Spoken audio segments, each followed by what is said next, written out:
Welcome back to Cafe Conversations, where we blend the latest in artificial intelligence with the comfort of your favorite cafe setting. I'm Sahar, your AI whisperer and barista of knowledge, pouring out another fresh episode. Today, we are brewing a special blend of the newest developments in AI as it stands of this week, spiced with a dash of the future and a pinch of philosophy. So grab your coffee, find a cozy spot, and let's dive into the world of AI as it stands today and where it's headed tomorrow. Let me take a sip of my coffee here. Yummy. This week in AI has been buzzing with advancements. From smarter home assistants to AI making strides in medical diagnostic, the pace at which technology is evolving is nothing short of astounding. Major breakthrough in natural language processing. This week, researchers around significant improvements in translation algorithms. These new models can now handle not just major languages, but also many lesser known dialects with impressive accuracy. This development is crucial because it bridges communication gaps and brings diverse cultures closer together. As we know, we are in the United States, we come from everywhere. We come carrying with us our communication styles, our dialects, and our accents. So, having that with AI can help not only people understand each other in a better manner, but also maybe help people with their accents and their dialects to make sure that we integrate with everybody. So I see that as a plus being a DEI professional. Now, moving to healthcare, an exciting update comes from a team working on AI driven diagnostic tools. This is like one of the best thing I love about it. They have unveiled a system that can predict the onset of certain chronic diseases up to 6 months earlier than current methods. By analyzing patterns in routine blood tests combined with historical health data. This AI provides doctors a longer window to intervene effectively. They are also mainly concentrating on things like um, Alzheimer, and dementia, which so far there have been very little progress about it. And from what I have heard, they are trying to use this diagnostic into cancer and finding and diagnosing cancer in very early stages. I'm sure that this will save a lot of lives for the future. I'm very sensitive to that because I lost my baby sister to cancer over 15 years ago. So any progress that can be done, I'm all for it. Also, in the autonomous vehicles, this week has seen a leap forward in AI-driven navigation systems. A new startup has introduced technology that integrates real-time traffic data with weather conditions and historical accident statistics to plot safer routes. For someone that drives a lot like me, and I use a lot of Waze, and it has been great, so I'm sure that this will apply to it as well.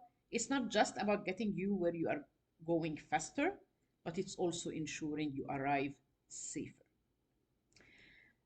Now, let's talk about something that has been on many people's minds, which is AI in the workforce. This week, a tech giant released a report detailing the impact of AI tools in augmenting human jobs rather than replacing them. Because a lot of people are scared. They say, oh, I don't want to use it. I see it on X, on all of social media. I don't want to use AI because it's taking away jobs from people. So actually, they're working now to augment the human jobs rather than replacing them. They showcased an AI system that assists architects by generating preliminary design drafts based on specified parameters. This allows creative professionals to spend more time refining designs and interacting with clients, enhancing both productivity and job satisfaction.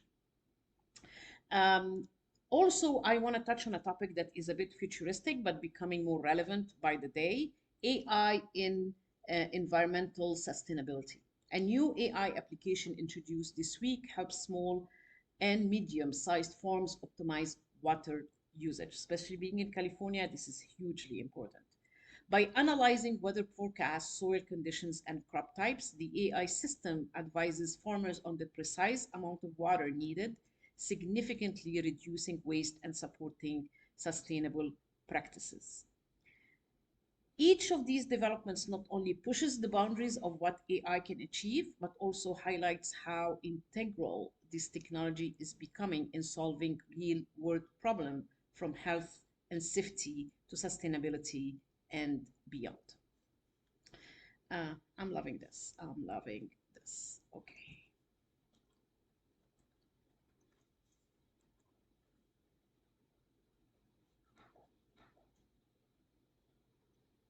But let's make this practical and a bit more grounded, starting with something called prompt engineering and prompt chaining.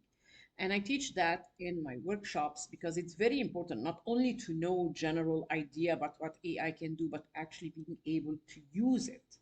So what is prompt engineering? Imagine walking into this cafe and instead of ordering your usual with a simple coffee with cream, you give specific guided instruction to achieve the exact taste you desire. That's what prompt engineering in AI entails. It's about crafting the input to an AI system, which is the prompt, in a way that guides it to produce the desired output. I hear people by the dozen say, "Oh, I use AI every day." But when I really examine what they have been doing, I just realized that they're really not using it the right way. AI will always respond. If you ask AI about a yellow cow, it will give you a description. Garbage in, garbage out. How do you use it? What prompt engineering entails is what will differentiate you in the future between success and not so much success. You need to know how to prompt engineer it. It has to be a big prompt.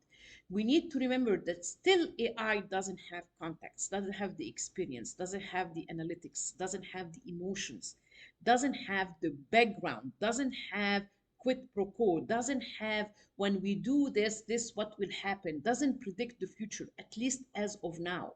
So we need to make sure that our prompt engineering is fully integrated to make sure that we have the proper responses. If not, it's not going to work for you.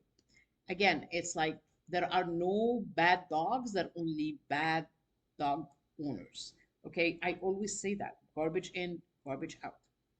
Then after prompt engineering, there's something called prompt chaining. This is where it gets even more interesting. It involves using the output of one prompt as the input for another, creating a chain of prompts that guide the AI through a more complex thought process or task. Think of it as teaching your AI barista not just how to make your perfect espresso, but also how to serve it with the ideal pastry pairing, step by step. It's very important also to know that at least on the paid, um, and I tried it even with one of my clients on their free chat GPT, AI ChatGPT has a memory. You just need to make sure to share your information. Like if you wanted to remember your writing style, paste two or three of your articles of your blog, ask it, and it goes by step. First, you need to ask it to edit your style of writing, including punctuation, length of sentences, your verbs, how do you write, your emotions, and let it critique you. Then ask it, how can you make it better? And then ask it to rewrite what you already pasted, and then ask it to remember this style as enter your name, writing style. And from now on, whenever you want to um, get that on the surface for ChatGPT to use it in writing your post so it becomes your brand voice, you just have to recall asking it to make sure to follow your name writing style, which is awesome. That's what prompt engineering and prompt chaining and the memory of it. Why does this matter? Why do I share this information? Because as AI becomes more integrating in our lives, being able to effectively communicate with the systems, essentially speaking their language, it will become an invaluable skill. It's here, it's not going away. We might as well learn how to use it. Whether you are a developer, a marketeer, or just a tech enthusiast, understanding how to interact with AI can significantly amplify your ability to leverage this technology. We cannot be an ostrich putting our head in the sand. Many people are complaining about it, about AI. But if you don't learn it, you're not going to be able to overcome the bad side effects of it. Ignoring it is not going to make it go away. You know, if we are not part of the solution, we are part of the problem. So, for example, you can ask it to help you brainstorm. How do you do that? You go to your chat GPT and you log into your account. You make sure that now even the free accounts have chat GPT 4. So you choose that from the model on the top and you ask chat GPT to help you brainstorm, but you have to enter a role first. So as my mentor, as my coach, as my strategist, whatever you want the role to be, you have to enter it first. And then you enter it to help you brainstorm, and then you give it the main topic of your ideas and subtopics. For example, you can say, you can ask it at the end to create a mind map to brainstorm new ideas of your business, of your idea, of your proposal, of your curriculum, whatever is it that you want to enter. Start with the central topic, which is the main topic, and branch out to subtopics like what you want under it. And then you can even turn this interactive to a chart by selecting the click icon on the top when you are done. Okay, a lot of little jewels I'm dropping in today. Okay, now into a hotter topic that has been having a lot of future AI. Today in the news, in the New York Times, I read that a lot of past employees have been filing complaints that OpenAI is not doing enough to secure the future from AI aggression or AI taking over.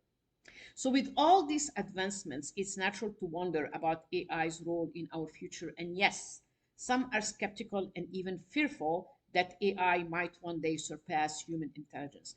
There is no one person, there is not one person today that can tell you what is the future of AI. And I'm being very honest. There is not one person that can predict what will happen with AI growing. But while AI is advancing rapidly, the idea of it taking over humanity, like in sci fi movies, is still far from our current reality, and we still have the power to control that. And that's why we need to learn it. AI operates within a set of programmed capabilities and lacks the consciousness or emotional depth that humans possess. The focus among leading AI researchers is on ensuring AI to develop safely and ethically, enhancing human capabilities rather than replacing them. So, AI is a tool, much like a coffee machine. It's here to enhance our lives, make tasks easier, and open new possibilities. The future we are looking at is more about collaboration between humans and AI if we make it work that way. If we make it work that way, each complementing the other's strength, creating a synergetic relationship that could solve some of our biggest challenge. There will always be greed. Human beings are known to be greedy. And if there is greed, we're going to have the downfall of AI. But if we prepare ourselves from today and we study it, we can counteract that. Look at the atomic bomb. What came from it was evil, but it was originally formed to help science. There is always a bad side to anything we invent. We as human beings, we should be, after all these experiences that we went through, we should be smart enough to know how to protect ourselves, not to ignore it and not to be greedy. Okay? Greed will extinguish who we are. So as we finish today's cup, let's reflect on how AI, when used wisely, has the potential to transform our world in a positive manner. Whether it's helping doctors diagnose diseases earlier or making our daily routines more efficient, AI has much to offer. So let's approach the future not with fear, but with curiosity and a readiness to learn and adapt. Thank you for joining me on this exploration into AI. Do not forget to subscribe, share your thoughts. How do you see impacting your life? Keep your curiosity hot and your enthusiasm about AI even hotter. This is Sahar Andrade. I am your AI whisperer, and I will see you in my next episode. Please like and share with your friends. Thank you. 1,